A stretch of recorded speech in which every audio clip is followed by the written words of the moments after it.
사도행전 9장 32절부터 43절까지 한 목소리로 합독하시겠습니다. 한 목소리로 합독하시겠습니다. 사도행전 9장 32절부터 43절까지입니다.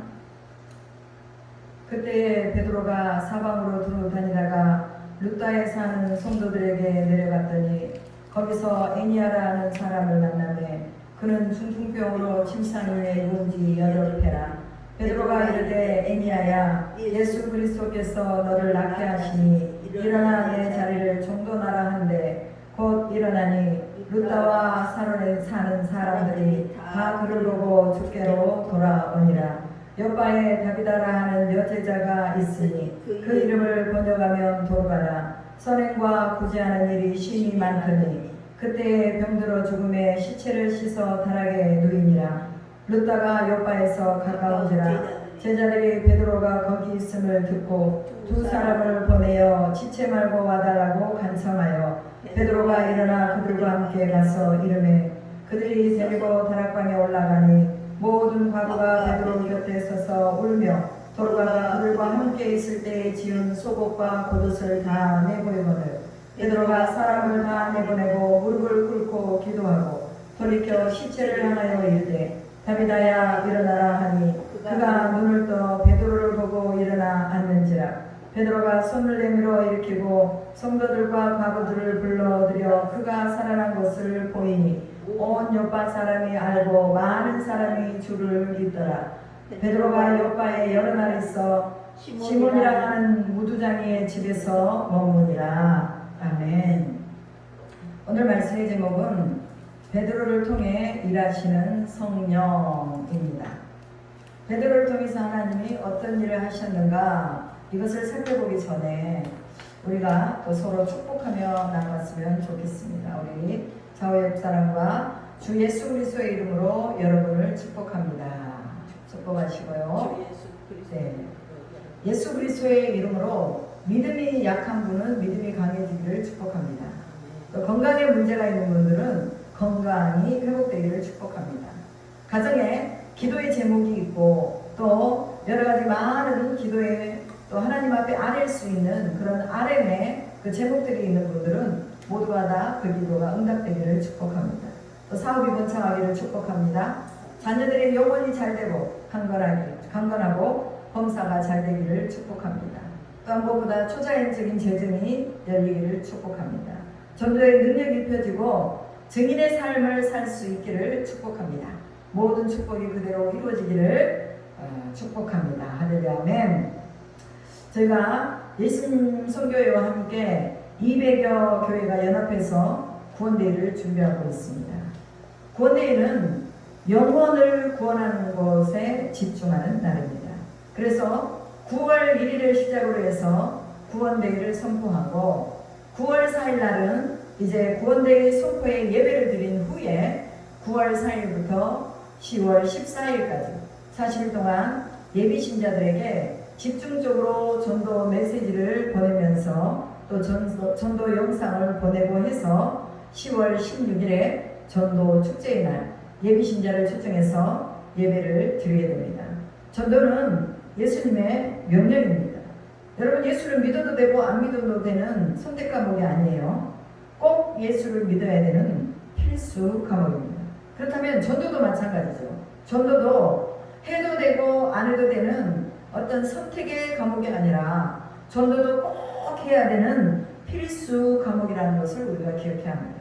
예수님 믿는 사람들은 모두가 다 전도해야 되는 거예요. 어린아이든 장년이든 아니면 나이가 드신 분이건 모두가 다 예수님의 명령에 순복하고 그 말씀을 따라서 가야 하는 것이 그리스도인이라는 것이죠. 여러분 전파가 눈에 보입니까? 안 보이잖아요. 그래도 우리가 핸드폰을 켜고 인터넷을 켜면 전파가 있는 것을 알 수가 있습니다. 또 공기가 눈에 보입니까? 안 보입니까? 안 보이잖아요. 그럼에도 우리가 숨을 하고 쉬어보면은 공기가 있다는 것을 알 수가 있습니다. 여러분 전도라는 것은요 하나님이 계시다는 것을 말하는 거예요. 그러니까 우리의 삶 속에서 늘 하나님이 계셔요. 하나님이 모든 것을 주셨어요. 하나님이 우리의 삶을 인도하세요. 이런 것도 우리가 늘 우리의 삶 속에서 체질화돼야 되는 거예요. 그래서 누구를 만나든지 하나님의 얘기를 하고, 누구를 만나든지 예수님의 얘기를 하면서 당신의 영혼도 구원받아야 됩니다 하고 우리가 전해줘야 되는 거죠. 여러분, 전도라는 것은요, 꼭 사람을 교회로 데려오는 것이 아니에요. 전도는 하나님의 말씀을 전하는 것이 전도입니다. 여러분, 하나님이 계시다는 것을 어떻게 알 수 있을까요? 첫째로, 하나님이 계시다는 것을 우리는 자연을 통해서 알 수가 있습니다. 이 자연이 하나님이 계신 것을 증명해주고 있습니다. 여러분, 건물마다, 또 회사마다, 집마다 다 그 건물을 지은 사람이 있고 그 집을 지은 사람이 있습니다. 때로는 회사가 짓기도 하고 개인이 짓기도 하잖아요. 또 이런 의자라든지 책상이라든지 또 이런 모든 미가엘 반죽이나 이런 컵이나 이런 모든 것들도 다 지은 사람이, 만든 사람이 있다는 것입니다. 만약에 이 컵을 그거 저절로 만들어졌어 이렇게 말한다면 그 사람은 약간 이상한 사람이죠. 물정을 모르는 사람, 아직 그냥 어린아이와 같은 사람. 그래서 이 컵이 저절로 생겼다고 말하는 거예요. 그러니 이 컵이 저절로 생겼어요? 아니잖아요. 이 컵도 누군가가 만든 사람이 있다는 것입니다. 그런데 이 모든 세상 가운데서는 다 누군가가 만들었기 때문에 모든 것이 다 존재하는 것입니다. 그러면 우리가 태어나기도 전에 하늘과 땅은 있었잖아요. 그럼 이 하늘과 땅은 마찬가지로 누군가가 만들었기 때문에 지금 존재하고 있는 것입니다. 창세기 1장 1절에 보면 태초에 하나님이 천지를 창조하시니라 이렇게 말씀하신 것을 볼 수 있습니다. 하나님이 태초에 하늘과 땅을 만드셨네요. 여러분, 인생의 수수께끼와 같은 많은 문제들을 우리 인생이 해결할 수 없지만 그러나 성경에서 그 해답을 찾을 수가 있습니다. 왜냐하면 우리는 인간이라는 것은요, 모든 그 매뉴얼이, 인간의 모든 매뉴얼이, 인생의 모든 매뉴얼이 성경에 다 기록이 되어 있습니다. 그래서 이 매뉴얼을 보고 그냥 그대로 살면 우리 인생은 행복합니다. 그러나 매뉴얼대로 살지 않으면 인생은 불행할 수밖에 없다는 것입니다. 그래서 성경을 통해서 답을 풀고 성경을 통해서 인생을 답을 달아가야지, 그렇지 않으면 결코 인간에게는 행복이 없다는 것입니다. 왜냐하면 하나님께서 인간을 창조하셨기 때문입니다. 둘째로, 하나님이 계시다는 것을 과학이 증명하고 있습니다. 지금은 과학이 발달해서 복제이 아니라 복제인간 그리고 로봇을 만들어냅니다. 그러나 과학으로 인간의 유전자인 염색체를 만들어내지는 못합니다. 이것이 과학의 한계예요. 과학은 피 한 방울도 물 한 방울도 만들어낼 수 없습니다. 만약 과학이 피를 만들어낼 수 있다면 혼혈이 필요가 없겠지요. 완전한 생명체는 과학이 만들어낼 수 없다는 것입니다. 오직 유일하신 하나님만이 완전한 생명체를 만들 수 있다는 것을 믿으시기 바랍니다. 실제로 하나님이 계시다는 것을 종교심이 증명하고 있습니다. 이 세상의 모든 사람에게는 종교심이 있습니다. 아무리 미개한 부족이라 할지라도 그들이 만들어 놓은 신이 있다는 것입니다. 대통령이나 왕이 없는 나라는 있습니다. 그러나 종교가 없는 나라는 없다는 거예요. 어린아이는 엄마 품에서 나왔기 때문에 엄마의 품을 그리워하면서 살아갑니다. 그리고 엄마만 있으면 되는 거예요. 엄마만 옆에 있으면 울다가도 눈물이 딱 그치는 거예요. 왜? 엄마 품에서 왔기 때문에. 그래서 어머니의 품을 그리워하는 것처럼 하나님께로부터 인간이 나왔기 때문에 인간은 하나님을 찾는데 그것을 종교적인 본능이라고 말하는 것입니다. 넷째로, 하나님이 계시다는 것을 역사가 증명하고 있습니다. 이 세상의 선진국의 96%가 기독교 국가입니다. 불교 국가라든지 이슬람 국가라든지 또 유교 국가나 이런 데는요, 선진국을 볼 수가 없습니다. 십자가가 있는 나라마다 문명이 발달했고 또 잘 사는 것을 볼 수가 있지요. 하나님을 믿는 나라마다 하나님이 복을 주셨기 때문에 잘 살게 되는 것입니다. 여러분, 아름다운 그림을 보면 그 그림을 누가 그렸는지 그린 사람을 알고 싶어 하잖아요. 그래서 고흐가 그렸다, 또 그다음 피카소가 그렸다. 그러면은 그 그림의 밑에 자기의 인장이 있습니다. 또 그걸 보면서 아 이거 피카소가 그렸구나, 고흐가 그렸구나 이렇게 아는 것이죠. 왜 그걸 밑에 그 사람의 이름을 봅니까? 그 사람이 그린 그 그림에 그 사람의 내면 세계가 다 들어가 있고 내가 봤을 때 그 그림이 좋으면은 그 그림 속에 내 내면 세계가 거기에 포함이 되어 있기 때문에 사람은 자기도 모르게 그 그림이 끌리는 것이죠. 여러분 우리가 하나님에게 끌리기를 주님의 이름으로 축복합니다. 세상과 만물의 자연을 보면서 싫어할 사람 한 사람도 없어요.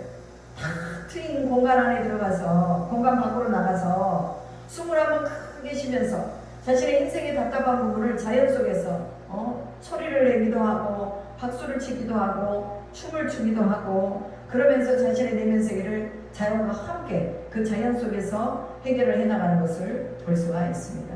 여러분 제가 엊그제 영상을 알아봤는데 집이 그 한 90평 정도 되는데 그게 89억이에요. 90평짜리 집이 89억. 그 90평짜리 집에서 살면서 한 달에 관리비가 400만 원이 들어간대요. 그래서 깜짝 놀랐어요. 도대체 이런 사람들은 직업이 뭘까? 이게 궁금했어요. 그런데 그 집의 뷰가요. 한강에서부터 뭐 강남 어디 막 싹 다 보이는데 사면이 다 뭐 침실에 들어가 보면 침실에서도 바다가 보이고 거실에 나오면 거실에서도 바다가 보이고 손님방에도 가보면 바다가 보이고 밥 먹는 식당에도 가보면 바다가 보이고 그런 곳이 89억이라고 말합니다. 사람들은 평생에 그런 집에서 살기 위해서 애쓰고 힘쓰고 고생하며 살지요. 그런데 참 저도 놀라기는 했어요. 아 그렇게 90평짜리가 89억이나 되다니 진짜 놀랐다. 그러나 부럽지는 않았습니다. 왜냐하면 우리는 90평 안에 갇혀있는 존재가 아니라 이 세상의 모든 것이 다 하나님의 것이요. 우리가 나가서 보기만 하면 다 하나님의 것이고 자연을 다 누릴 수 있기 때문에 굳이 그것에 우리가 목숨 걸지 않는다는 거예요. 그냥 좋겠다. 저 사람 참 좋겠네. 이 정도는 생각할 수 있지만 그러나 그것이 부러움의 대상이 되지는 않는다는 것입니다. 그래서 이 역사가 증명하는 것은 바로 예수를 믿는 나라들은 다 잘 살게 되고 또 그 지긋지긋한 그런 가난에서 벗어나게 되는 것을 볼 수가 있습니다.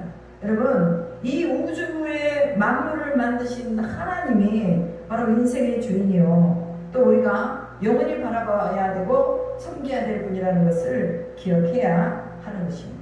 여러분 복음을 전한다는 것은 사실을 사실대로 그냥 말을 해주면 되는 거예요. 없는 말을 지어가지고 하면 그 말을 만들기 위해서 머리도 써야 되고 얼마나 골치가 아프겠어요. 그죠? 그런데 복음은 성경에 기록된 대로 그대로 가서 전해주기만 말만 하면 되는 거예요.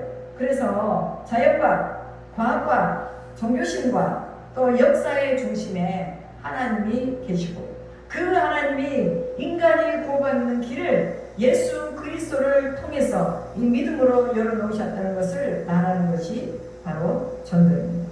그래서 우리는 자연을 누리면서 하나님을 발견하고 또 하나님께 감사하고 과학의 한계를 느끼면서 절대적인 하나님의 능력에 감탄하고 종교심을 발동해서 창조주 하나님을 찾고 역사를 공부하면서 복을 주시는 하나님을 꼭 믿어야겠다고 결심하게 되는 것입니다. 인간의 종교심의 발동을 제대로 찾아야 돼요. 잘 못 찾기 때문에 이슬람에 가 있고 모하메드를 믿고 또 사람을 믿고 다른 신을 막 섬기고 그러는데 하나님 외에 신은 없습니다. 하나님 외의 신은 다 만들어 놓은 신이에요.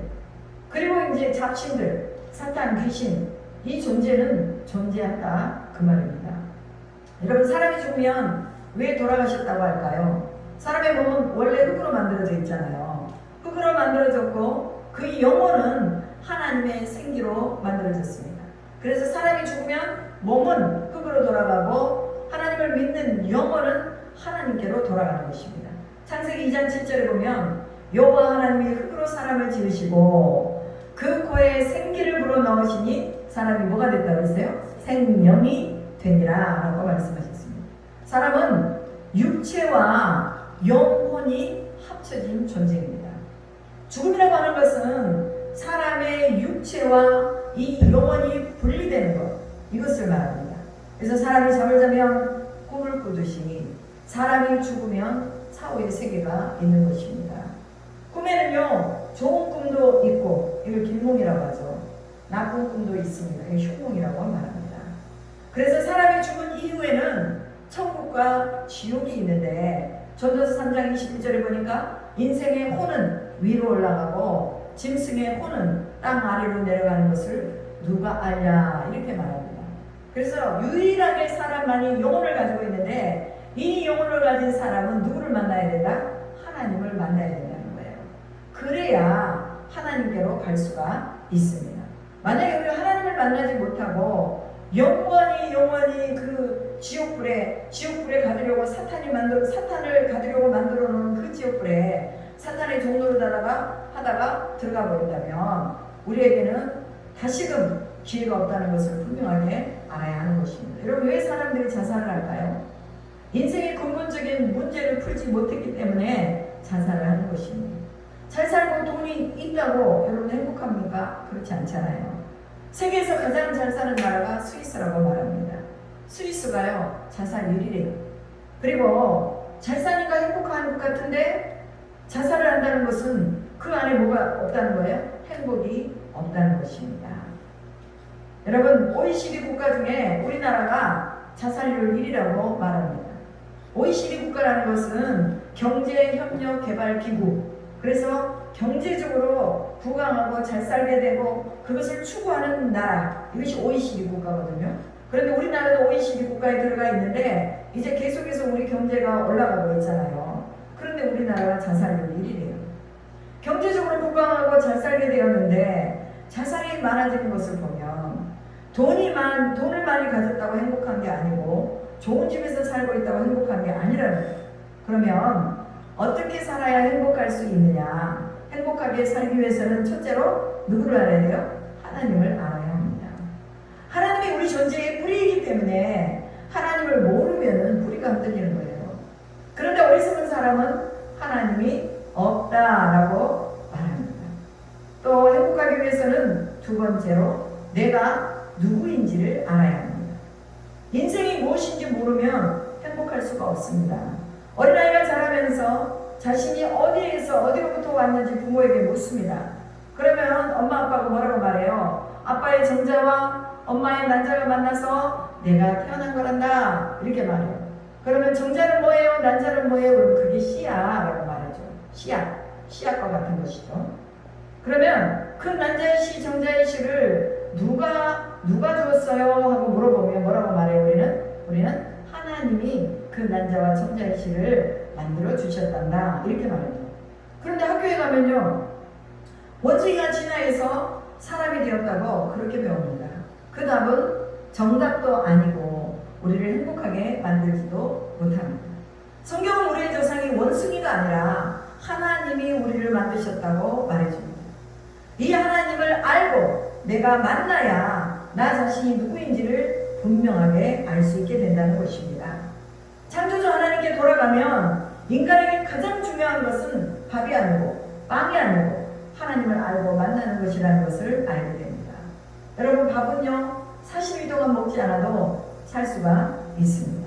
그러나 우리 눈에 보이지 않는 공기는 4분만 마시지 않아도 인간이 죽습니다. 그렇다면 눈에 보이는 것보다 눈에 보이지 않는 것이 더 중요하다는 것을 알 수가 있지요. 하나님은 우리의 눈에 보이지 않습니다. 우리 인생에서, 그러나 그 하나님은 우리 인생에서 가장 중요한 분이십니다. 어린애가 엄마 품에 있을 때 행복한 것처럼 사람은 하나님을 만나서 하나님의 품에 있을 때에 가장 행복한 것입니다. 이화여대 최하수 교수님이 호스피스 일을 하시는 교수님입니다. 호스피스라는 것은 임종 직전에 사람이 어떻게 자신의 죽음을 맞이해야 할 것인가를 도와주는 사람, 이런 사람이 호스피스입니다. 그런데 그분이 아름다운 죽음을 위한 안내사라는 책을 쓰셨습니다.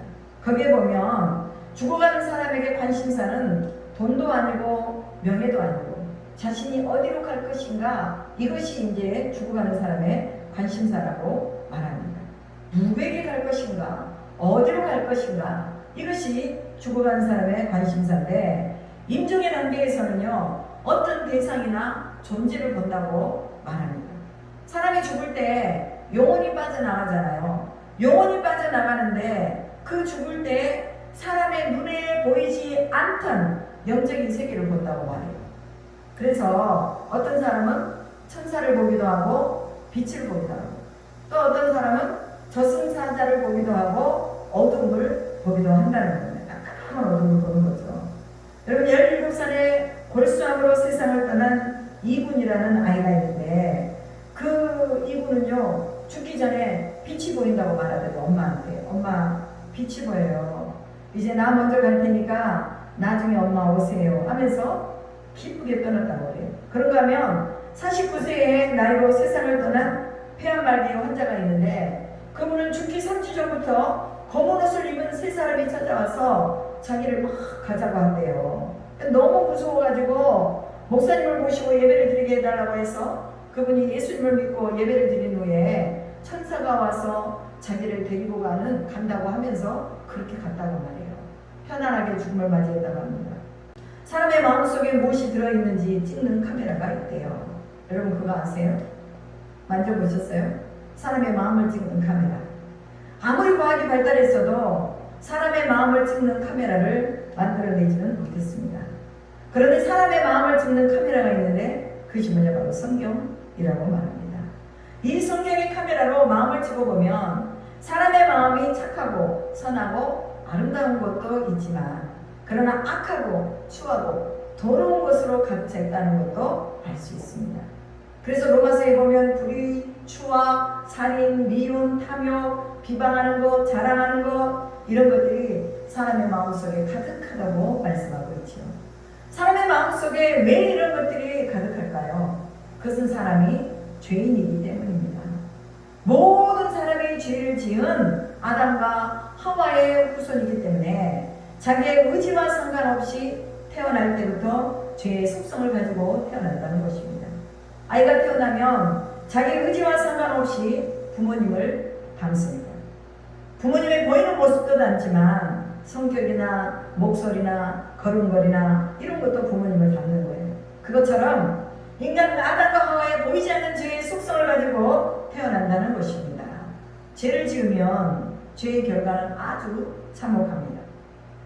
죄의 결과는 사망입니다. 그런데 그 죄의 결과로 이제는 죽는데 영원히 죽는 것입니다. 세상에서 죄를 지으면 감옥에 가거나 사형을 당하는 것처럼 우리 마음이나 생각으로 죄를 지으면 영원의 감옥인 지옥에 가게 되는 것입니다. 우리가 예수를 믿어야 하는 이유, 그 이유는 이 죄의 문제를 해결하기 위함입니다. 예수님을 믿어야 내 죄의 문제를 해결받고 우리가 천국에 갈 수 있는 것이죠. 사탄, 즉 귀신의 존재가 있다고 여러분 믿으십니까? 영적인 세계의 존재들이기 때문에 믿기도 하고 안 믿기도 합니다. 세계의 눈에 안 보이지만 있는 것처럼 귀신도 눈에 보이지 않지만 분명히 있습니다. 귀신에 들린 사람들을 보면 영적인 세계가 있다는 것을 우리가 분명히 아는 것입니다. 여러분, 무당들이 국도하고 점도 치는 것을 볼 수 있습니다. 그 무당들은 작두에 올라가가지고 춤을 추기도 하고 또 줄에 올라가가지고 춤을 추기도 합니다. 이런 것들만 보더라도 인간의 육적인 세계에서는 거의 이것을 행할 수가 없는 일인데, 그런데 귀신이 들리게 되니까 작두에 올라가서 춤을 춰도 몸이 상하지 않게 되는 것이죠. 여러분, 이 모든 이 영적인 세계 속에는 귀신의 세계만 있는 것이 아니라 천사의 세계도 있고 성령의 세계도 있습니다. 예수님의 여인 성령은 귀신을 쫓아내고 귀신이 병들게 하는 모든 것을 몰아냅니다. 그렇게 아팠던 사람이 예수님을 영접하고 낫게 되는 것을 많이 보았습니다. 귀신이 들어와서 아프기도 하고 병이 들기도 하고 우울증에 걸리기도 하고 또 사람을 자살하기도 하고, 이것이 모두가 다 어두운 영들이 사람의 속에 들어와서 그렇게 괴롭히는 것이죠. 병원에 가도 고치지 못했던 것을 예수 그리스도의 이름으로 나가라고 명령하면 귀신이 나가게 되는 것입니다. 사람이 죽어서 귀신이 되지는 않습니다. 원래 사탄은 하나님을 섬기는 천사인 무시엘이었는데 그가 교만해져서 하나님과 같이 되려고 하다가 하늘에서 쫓겨나서 반역자가 되어서 루시퍼가 되었습니다. 사탄을 따르는 졸기들을 뭐라고 말하느냐? 귀신이라고 말하죠. 성경은 이 사탄을 옛뱀이라고도 하고 또 영이라고도 하고 온 천하를 빼는 자라고 말하기도 합니다. 옛뱀이라는 것은 누구예요? 아담과 하와를 꼬드겨서 하나님의 말씀을 거슬려서 살도록 만든 존재가 바로 옛뱀입니다. 지금도 이 옛뱀은 사탄으로 우리 가운데 와서 인간을 꼬드겨서 하나님을 떠나서 살도록 만들고 있습니다. 그래서 사탄은 자기가 하나님처럼 숭배를 받으려고 하는 것입니다. 사람들은 거기에 속아서 귀신에게 숭배하고 죄를 짓고 있는 것이지요. 죄가 들어오는 통로, 이런 모든 통로들은 대중문화를 통해서 들어옵니다. 컴퓨터 게임이나 음란 영상물이나 우리가 지금 현재 접하고 있는 이런 문화를 통해서 죄가 들어온다는 것입니다. 그래서 이것은 모두 사탄 귀신이 범죄에 빠지도록 유인하는 통로가 되어버렸습니다. 여러분, 우리는 그리스도의 문화를 만들어 가야 합니다. 그리스도의 문화라는 것은 예배하고 찬양하고 기도하고, 이 문화를 우리가 계속해서 튼튼하게 만들어 놔야 우리 다음 세대들이 이 예배 안으로 들어오게 된다는 것입니다. 지옥이라는 것은요, 사탄을 벌주기 위해서 만든 것입니다. 도둑놈이나 사기꾼을 사귀면 나중에 함께 감옥에 가게 되잖아요. 여러분, 사람도 하나님을 믿지 않고 영혼의 사기꾼인 귀신과 사탄을 따라다니면 그것들이 좋아하는 대로 살다가 사탄이 가는 지옥으로 가서 영원히 그곳에서 살게 되는 것입니다. 성경에 보면은 범죄한 천사들을 용서하지 아니하시고 지옥에 던져서 어두운 구덩이에 두신다라고 베드로후서 2장 4절에 말씀하고 계십니다. 여기까지 제가 말씀드린 이 부분은 예심전도 만화전도지 1번부터 6번까지 나온 말씀을 제가 오늘 이 시간에 여러분에게 설명을 해드렸습니다. 그래서 제가 사진을 찍어서 우리 카톡방, 단톡방에 이제 계속 하루에 하나씩을 올려놓습니다. 그러면 여러분들은 이 단톡방에 이제 올려진 이 말씀을 여러분들이 예비신자들에게 보내주는 거예요. 아, 내가 생각나는 사람, 그리고 꼭 이 말씀을 읽고 들었으면 좋겠다고 하는 그 사람에게 이제 전달을 해주는 것이 바로 우리가 구원대회 때 40일 동안 내가 나가서 전도하지 못해도 문자로, 그 다음에 미디어로 내가 복음을 전할 것이라는 이런 마음의 각오를 해야 한다는 거예요. 여러분, 이런 각오마저도 안 한다면, 교회에서 뭔가 구원대회를 행하고 있는데 나는 아무런 상관이 없이 그냥 이렇게 털털거리고 교회만 다닌다면 그것은 우리가 한 가족이라고 말할 수 없죠. 위에서 목사님이 구원대회를 정하고 이 구원대회를 우리가 이렇게 합시다 하면 여러분 따라와 주셔야 돼요. 그래야 우리가 서로 힘을 합해서 하나님의 나라를 이루는 것입니다. 그리스도의 인의 지상 명령과 사명은 무엇입니까? 바로 하나님의 나라를 확장해 나가는 것입니다. 오늘 본문에 보면 베드로 사도를 통해서 일하시는 성령님을 만날 수 있습니다. 사도행전 9장은 바울의 신과 전도를 이야기하다가 갑자기 마지막에 말미에 가서 베드로의 사도의 이야기가 사도행전 12장까지 나오는 것을 볼 수 있습니다. 사울이 예수님을 만난 이후에 바로 소아시아와 유럽으로 가서 전도를 떠난 게 아니라 10여 년이 지난 후에 떠났다는 사실도 우리는 또 성경을 보면서 알게 되는 것입니다. 핍박과 박해 속에서도 온 유대와 예루살렘 교회는 흥망하여 갔고 성령의 위로로 수많은 사람들이 주님께 돌아왔다고 기록하고 있습니다. 역사적으로 볼 때 복음의 위력은 박해가 심할수록 순교자가 많을수록 더 강력하게 드러난 것을 알 수가 있습니다. 베드로 사도도 사방으로 다니면서 복음을 전파했습니다. 그리고 루다에 사는 성도의 집에 갔다가 애니아라는 사람이 8년 동안 중풍에 걸려서 일어나지 못하고 있었는데 베드로가 가서 뭐라고 말합니까? 애니아야, 예수 그리스도께서 너를 낫게 하시니 일어나 내 자리를 들고 정돈하라, 이렇게 말을 하니까 곧 그 자리를 들고 정돈을 했다고 나와 있습니다. 여러분, 큰 소리를 쳐서 아니면 막 그냥 모든 미사의 오후를 다 막 동원해서 사탄을 쫓아내는 게 아니라 무엇을 가지고 이 귀신을 쫓아내는 거예요? 예수 그리스도께서 너를 낫게 하시니 일어나 내 자리를 들고 정돈하라 이렇게 말했을 때에 애니야가 그 소리를 듣고 정돈해서 일어나는 것을 볼 수가 있습니다. 베드로의 능력으로 애니야를 일어나게 한 것이 아니라 예수 그리스도의 이름이 애니야를 걷게 했다는 것입니다. 베드로는 도구로 사용되었고 또 순종함으로 하나님의 뜻을 나타내었습니다. 하나님은 그 자신의 일을 사람을 통해서 하신다는 것을 말씀하고 있는 것입니다. 성령으로 감동을 받은 베드로의 복음 증거가 애니야를 찾아가게 하신 것입니다. 애니야는 몸이 불편해서 일어날 수도 없고 베드로를 찾아올 수도 없었습니다. 그런데 성령으로 감동된 베드로를 루다에 보내면서 애니야를 찾아가게 하신 것입니다. 여러분, 복음은요, 찾아가는 거예요. 찾아가서 복음을 전하는 것입니다. 찾아가서 죽어가는 사람을 살리는 것이고 찾아가서 병든 사람을 일으켜 세우는 것이 바로 복음입니다. 사람의 힘으로 할 수 없는 일을 초자연적인 일이라고 말합니다. 복음을 전하는 사람들 가운데 이런 초자연적인 일들이 일어나는 것은 성령께서 함께 하시기 때문입니다. 지금도 이런 초자연적인 일들이 복음을 전하는 곳에 일어난다는 것을 믿으시기 바랍니다. 복음이 전해질 때 중풍병자가 낫습니다. 복음이 전해질 때 소경이 눈을 뜹니다. 죽은 자가 살아나고 나병이 깨끗해지고 암병이 떠나는 것을 지금도 우리는 보고 있습니다. 베드로 사도가 루다에 있을 때 욥바에서 사람이 왔습니다. 욥바의 선행과 구제에 열심히 했던 도르가라 하는 여제자가 있었는데 병들어서 죽었다는 거예요. 그래서 베드로는 사람들과 함께 욥바로 가서 이제 도르가 때문에 울고 있는 사람들을 또 맞이하면서 그들을 다 내보내고 무릎을 꿇고 하나님께 기도를 합니다. 그리고 그 시체를 향해서 다비다야 일어나라 이렇게 명령을 하는 것을 볼 수 있습니다. 베드로는 누구의 이름으로 명령했을까요? 여기에 기록이 되어 있지는 않지만 예수 그리스도의 이름으로 일어나라 하고 명령을 한 것입니다.